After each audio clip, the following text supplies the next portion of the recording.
Hello and welcome to another video.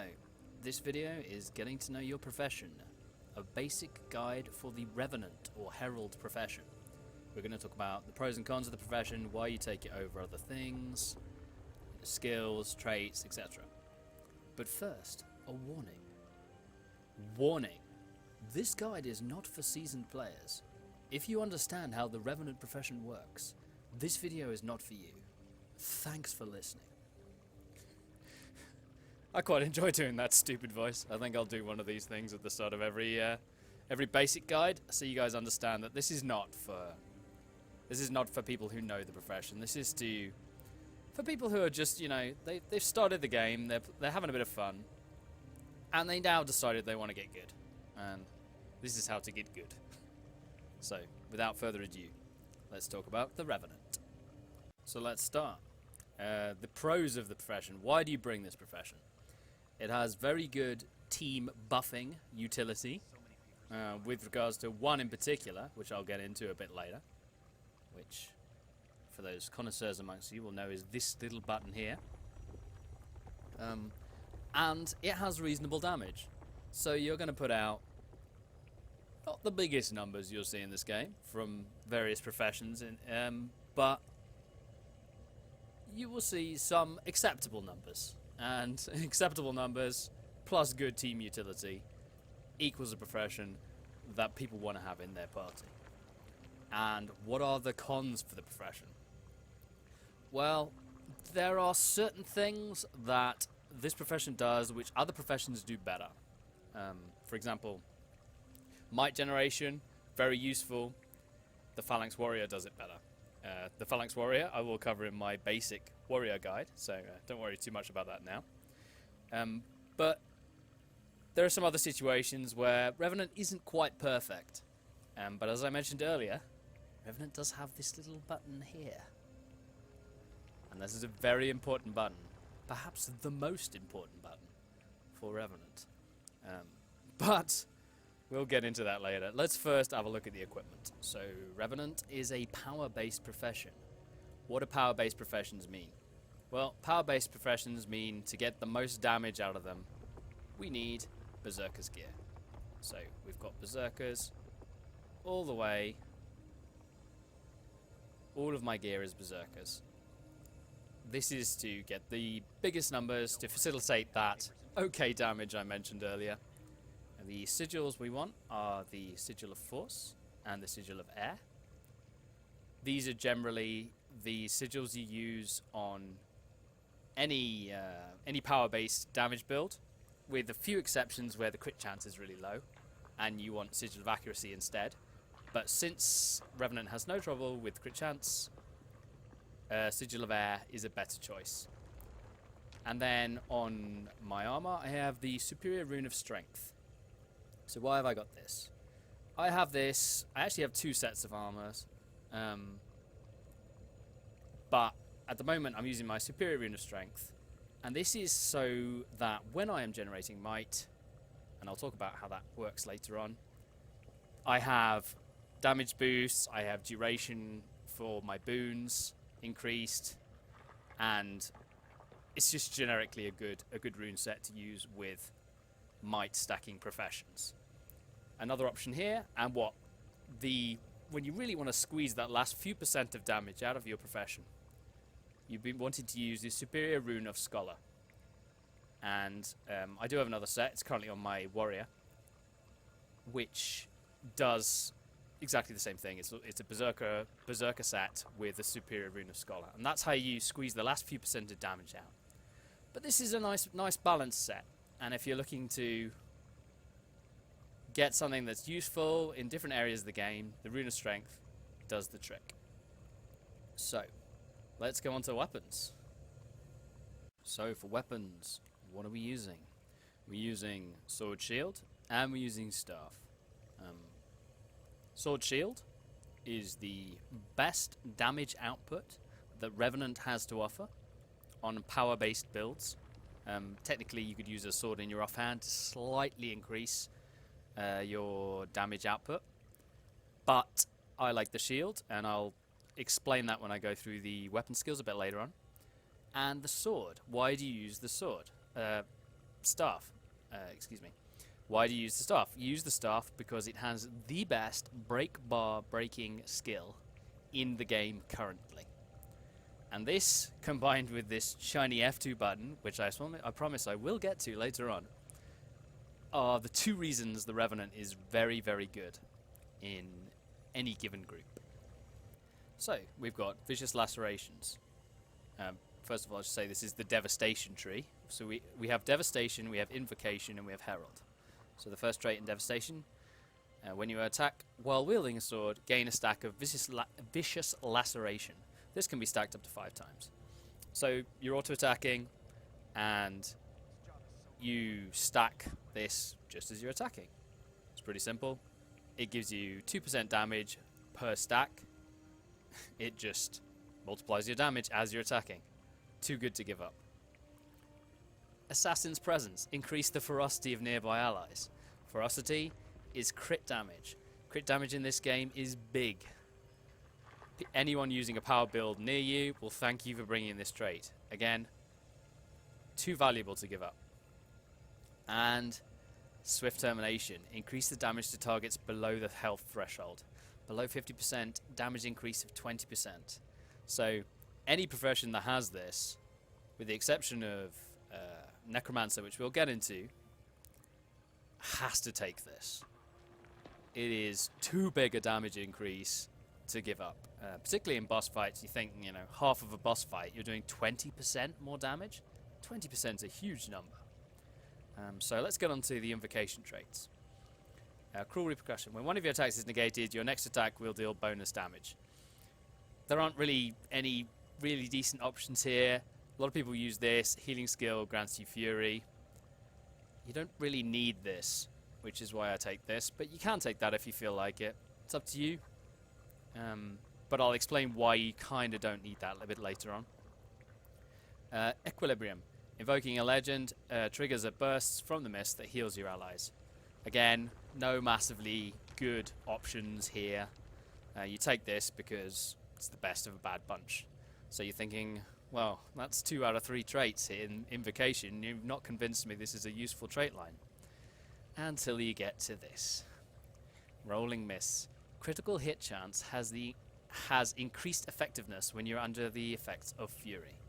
So effectiveness increased 100%. What does that mean?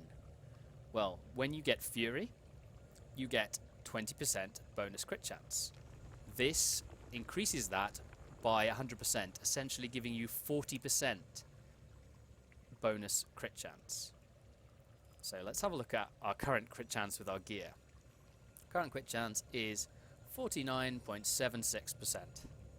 When you give yourself Fury, which you will be doing a lot, that doesn't leap up to 69, it leaps up to 89% crit, which is a huge bonus, and it's completely impossible to drop this Invocation line because this trait is just too strong.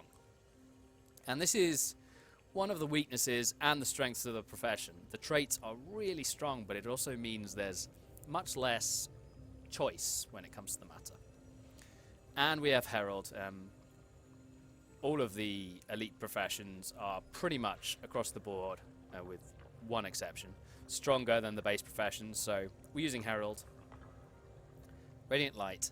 Gain infused light when you begin reviving a down ally. So it also increases your revive speed. So when you revive somebody, all the damage you take while you're reviving somebody will get negated for 2 seconds. This is very good in situations where somebody's put themselves in a really bad spot, and let's say in the middle of a ton of AoE, and it's absolute suicide for anyone to res them. Well, it's not suicide for you, because you have 2 seconds where any damage that hits you will heal you instead. So that's a really nice trait for high level content. When you apply a boon to an ally, also apply might to nearby allies. This is what makes might stacking so easy and fluid on this profession. You'll be giving out lots of boons to your allies. Don't worry, I'll get into that later. I feel like I've said that a lot in this video, but I really will, I promise. So this is a very nice trait for keeping up might on your allies and your party. and increase damage per boon on you. Well, in power-based damage builds, you always want these percentage modifiers because they give you a much higher bang for your buck, if you like. You get a lot from these traits. So you'll probably have between 6 and 8 boons on you in a given party, and that'll give you 12 to 18%, you know, like this, you know, some really nice, you know, that maths wasn't perfect, incidentally, I'm well aware of that, but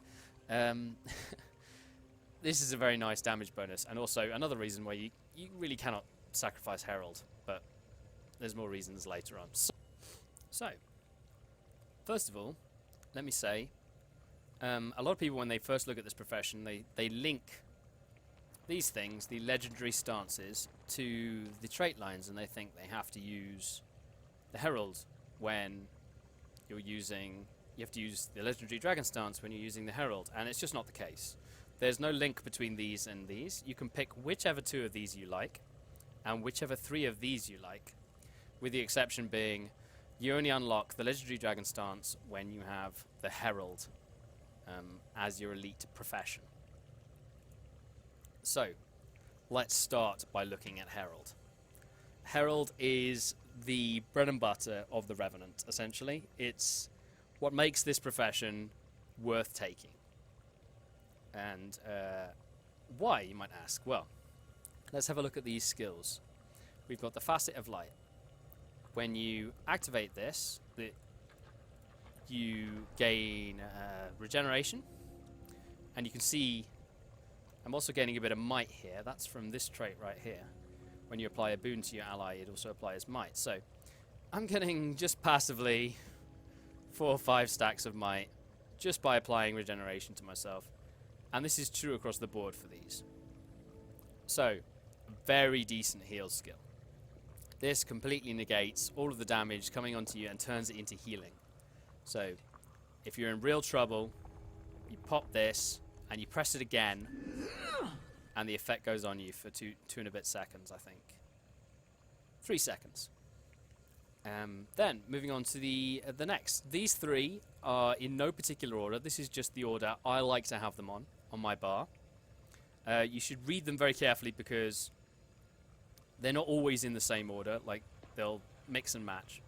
So, the Facet of Darkness I like to have on my R. This would be the number 7 for most people. This gives your party Fury. And it gives your party Fury in a very permanent way. And when you press it again, it is a break stun, making this just generally a very useful skill to have. Like having a break stun in your bar, if you've watched any of my videos, I like having break stuns. The ability to leave this on and then use it whenever you need a break stun, very nice. Facet of Strength. So this is very useful in any party. You can see here I'm getting passively 9, 10, I even hit 11 stacks of might there. This thing gives out might to your allies every few seconds, and then obviously procs the trait I mentioned earlier to give you nice stacks of might and everybody around you as well. And the skill just gives you a little bit of damage, a little bit of vulnerability, but more often than not, I leave this thing on. So I'll just pop that off for the time being.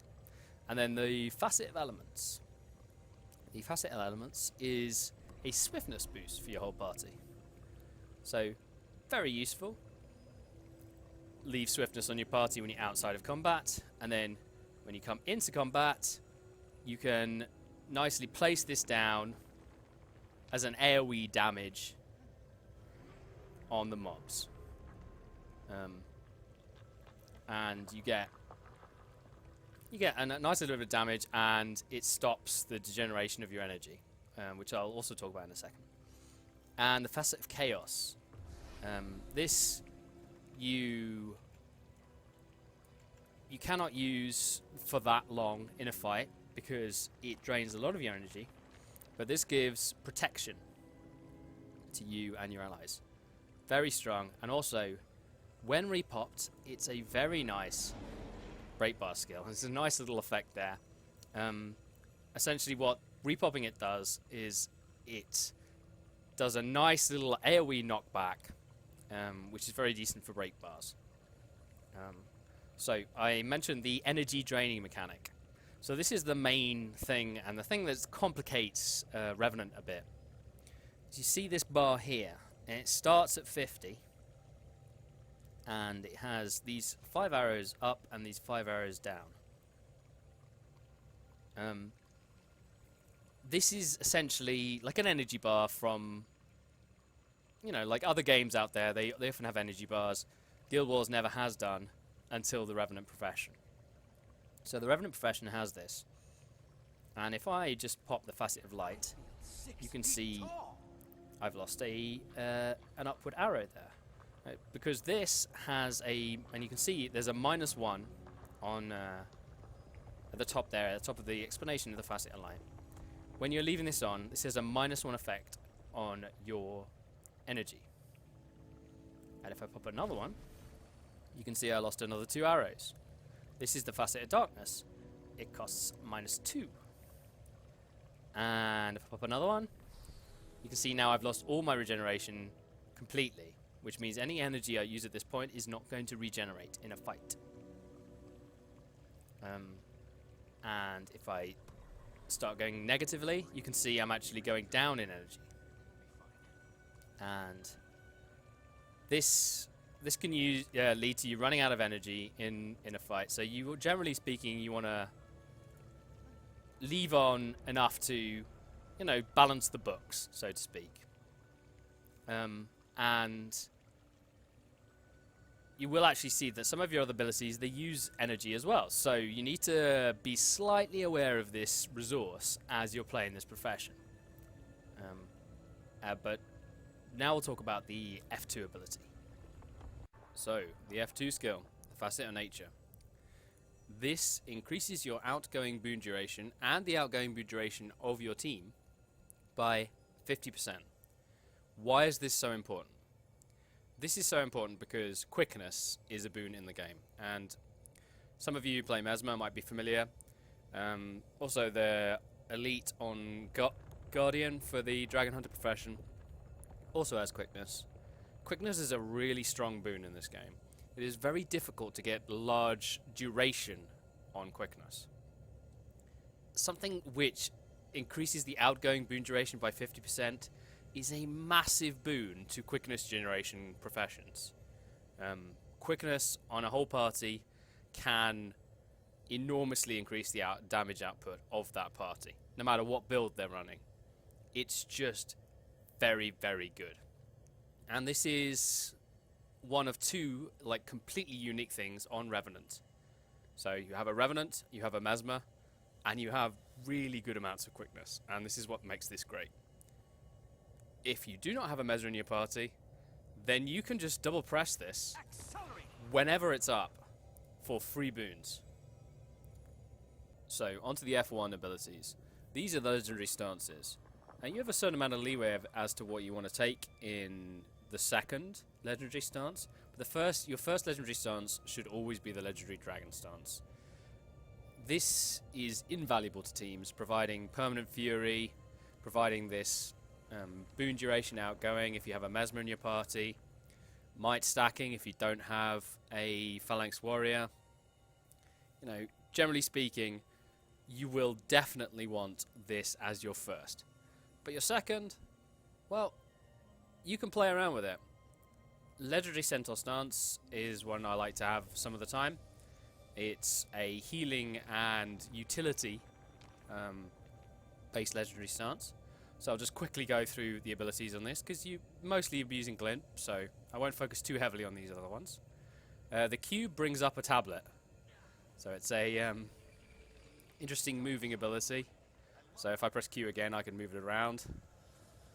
And it heals when it arrives in an area, which is a very decent heal. Actually works out better than the heal on the R in terms of energy usage. So you're better off just spamming if you want to heal people, spamming the move tablet on top of your party. Then remove conditions from allies. So if you have a situation where your allies have lots of conditions, you can move your tablet to where your allies are, and then you can press F to remove conditions. But the main team utility reason, if I remember how to speak properly, is this protective solace, and this creates a reflecting wall of, sorry, not reflecting, deflecting wall of projectile destruction, and you can move it around. We must renew ourselves. And this is generally very strong in certain areas of the game where projectiles are a real problem, and you can just put up a barrier. It does generate quite a lot of energy, but very useful ability in certain situations. The ultimate is a knockback, and it does some healing fragments. Generally speaking, not worth the energy, so you can sort of forget about that. So I'm going to go quickly through the other legendary stances you can pick, and basically why you would pick them. We've got the legendary dwarf stance. This is a tanky stance. This is how you can lower the damage on your entire party, but more importantly, really lower the damage on yourself. Legendary demon stance, very good for negating conditions on your team. So if you know there's an area where there's lots of conditions and there's a problem, then you can use this. And the legendary assassin stance. Use this when you really want to do a lot of damage very quickly and you don't have a Masma in your party. So let's quickly go through the legendary dwarf stance. So if I switch to that quickly, we've got a nice heal, removes conditions. We have a taunt, which very nice against break bars, of course. Taunts are very good against break bars. We have a stability field, so this puts like a road in front of you if I just demonstrate, which grants stability to your allies, so that can be very useful in a situation where there's lots of knockdowns. And we have Vengeful Hammer. It's an upkeep skill, so you can see here I've gone to -2 here, and it's actually because it's -7, you see we were +5 and we went all the way to -2. This reduces the damage on yourself by 20%, so huge damage reduction to yourself. And then the elite skill is a very similar ability. This reduces the damage by 50% for your whole party for 5 seconds. So if you know there's a lot of burst damage coming up, use this. Your whole party takes 50% less damage. If you're also using this at the same time, you can get your own damage reduction to 70%, which is massive. So let's quickly go on to the legendary demon stance. The reason I'm rushing through these is because these are all secondary things. If you want to ask me more about the details of each legendary stance, do so in the comments below, or just rewatch these bits of the videos. We've got a nice heal here based on the number of conditions you have, and this is important because of a couple of things later on. This is a leap. You won't be using this really that much because it's for applying conditions, and as I spoke earlier, we're not doing conditions, we're doing power-based damage. Here we remove boons and apply confusion. Again, kind of leaning towards conditions. We don't really want conditions because we're not really stacking condition damage, so good for boon removal and maybe worth remembering. But here's why I sometimes take this.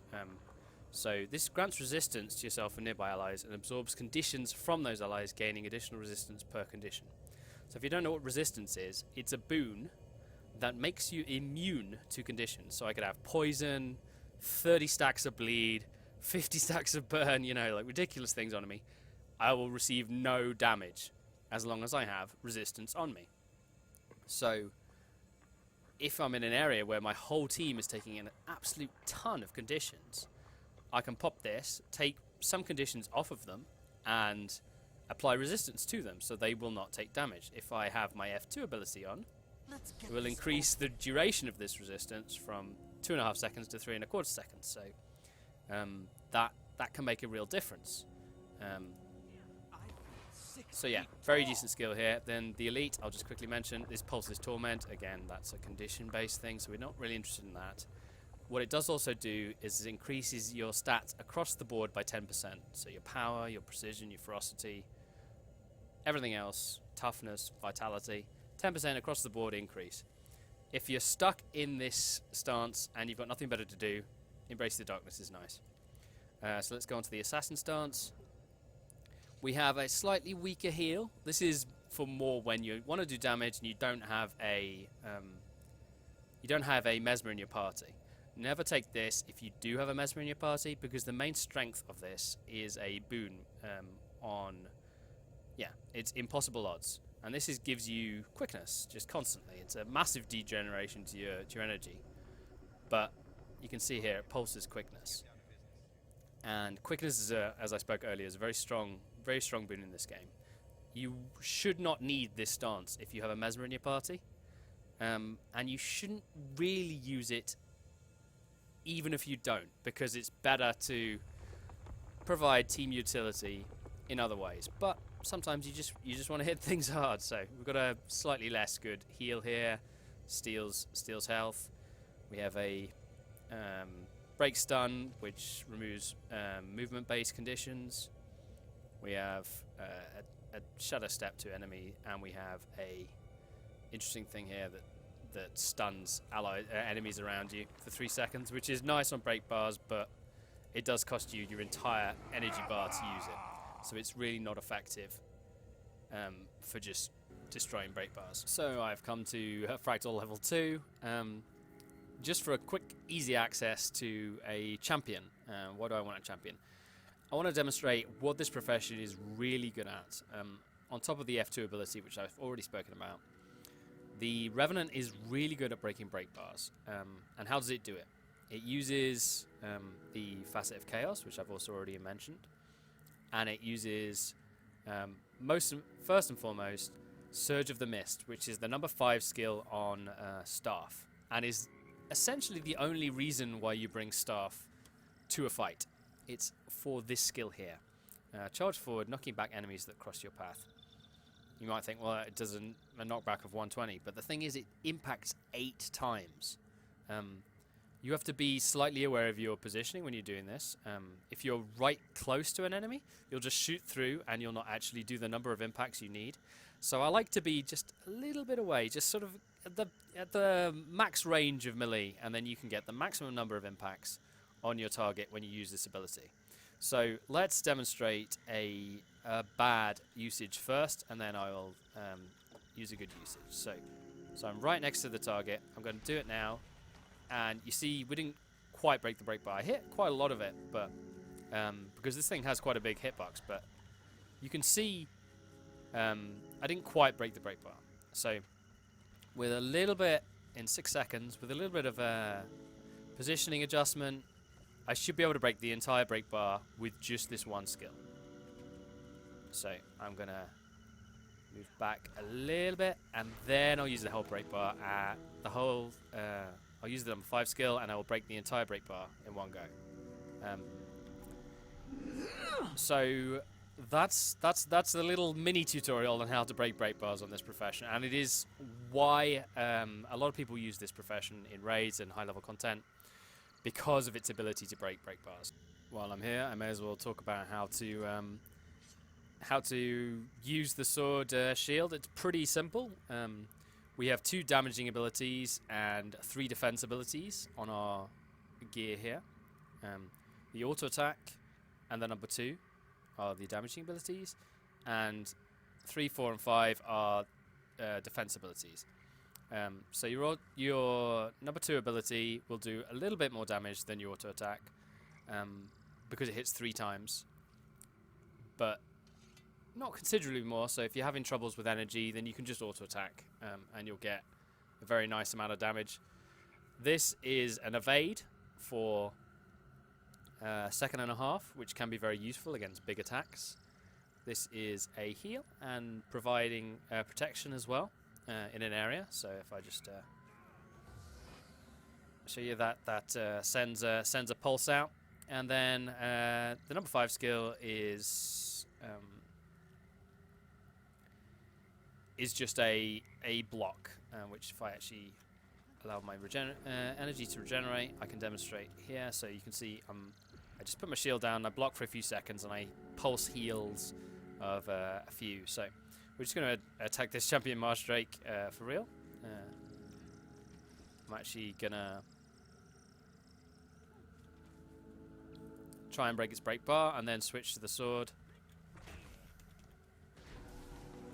And then double tap the speed thing for a nice thing, and then like when it uses its attack, I'll use an evade. And that was a number 3 skill. I'm gonna pop my heal so that any damage I take at this point becomes healing for a few seconds.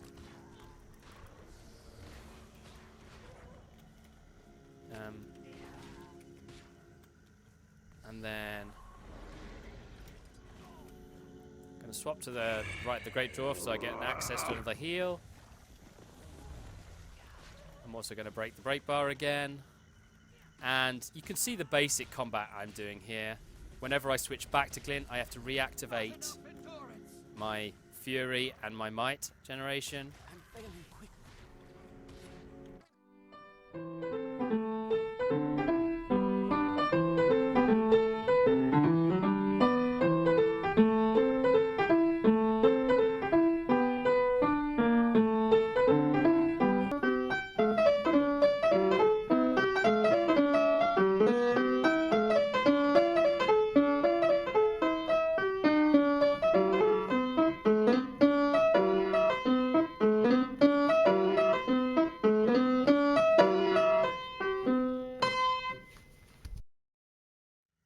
So, range combat, really simple.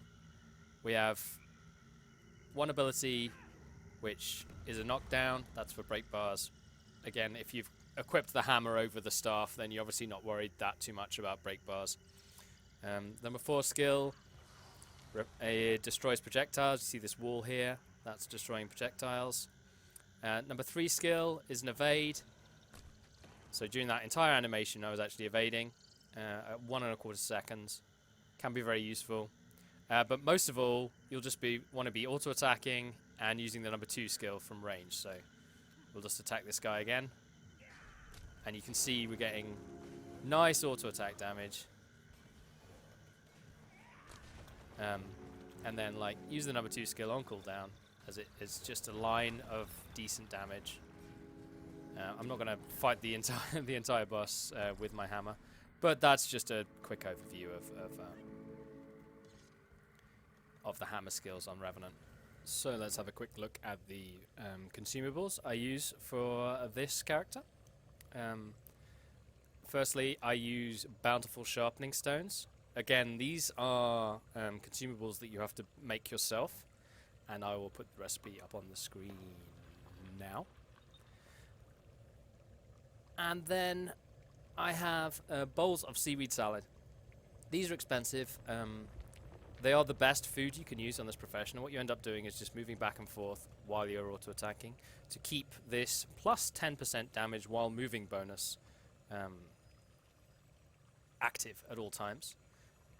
If you want a slightly cheaper version, I also have this, which is bowls of asparagus and sage salad. That's plus 8% while moving. You buy these from the trading post. But the optimal, of course, is seaweed salad. Less optimal, asparagus and sage salad. But yeah, that gives you an idea of the food I'm using. So yeah, that's my overview of the Revenant profession. Hopefully that's been helpful to some people. My fight with the champion Marsh Drake there may have seemed like witchcraft. I don't know whether that was as obvious as I made it sound. But nothing I did in that fight was too particularly complicated. It was mostly just a bit of practice, and you'll get to grips with the skills you have on your bar, and how to break bars will become second nature to you eventually. And that's about it. I think that's all that's left to say is thanks for watching. Tell a friend.